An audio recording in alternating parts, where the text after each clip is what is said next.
আজকে চলে আসলাম সূর্যমুখী বাগানের সমুদ্রে। সাথে আছে ভাইরাল আপন ঘর। বলতে পারেন কোথায় প্লেসটি ঢাকার খুব কাছেই, তাও আবার 50 টাকা এন্ট্রি টিকিটে। ভিডিওতে জানিয়ে দেব প্লেসটি নিয়ে বিস্তারিত, কিভাবে যাবেন, কোথায় যাবেন ইত্যাদি। এই শীতে বিভিন্ন প্লেসে সূর্যমুখী বাগানগুলো খুবই ভাইরাল।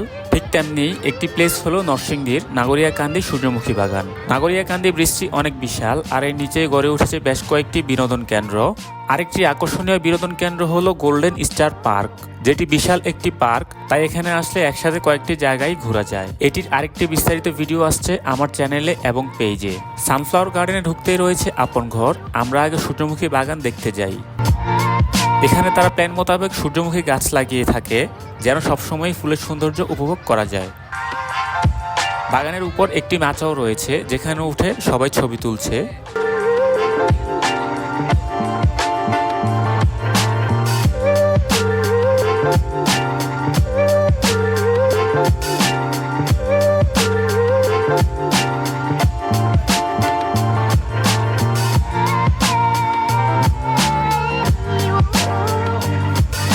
বাগানের সামনেই কিন্তু বিশাল নদীও রয়েছে।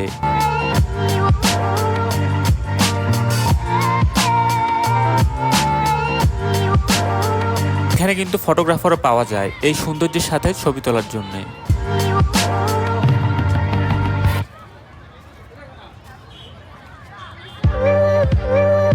সামনে কিন্তু টিউলিপ ফুল গাছও রয়েছে।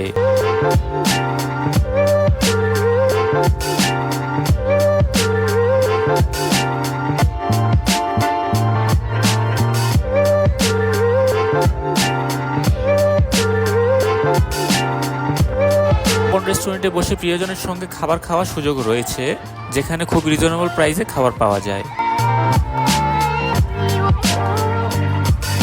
এক পাশে আবার বসার মাচা, দোলনাও রয়েছে।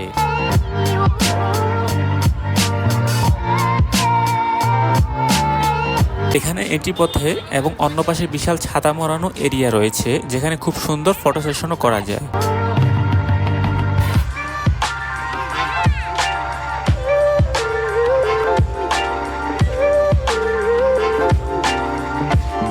প্রতিদিন ঢাকা, নরসিংদী, নারায়ণগঞ্জ, ব্রাহ্মণবাড়িয়া, গাজীপুর সহ বিভিন্ন জেলা থেকে অসংখ্য প্রকৃতিপ্রেমী মানুষ ভিড় করছে এই বাগানে। অনেকে ফুলের সাথে ছবি তুলতে ব্যস্ত সময় পার করছে।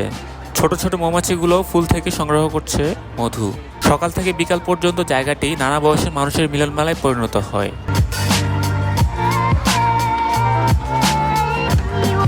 চলুন এবার আপন ঘর ঘুরে দেখা যাক। গ্রামের ঐতিহ্যবাহী ঘরের আদলে করা হয়েছে ঘরটি, যার চারদিকে রং বেরঙের ফুল দিয়ে সাজানো। বর্তমানে সূর্যমুখীর পাশাপাশি আপন ও দর্শনার্থীদের জন্য জায়গা করে নিয়েছে তার সৌন্দর্যের কারণে।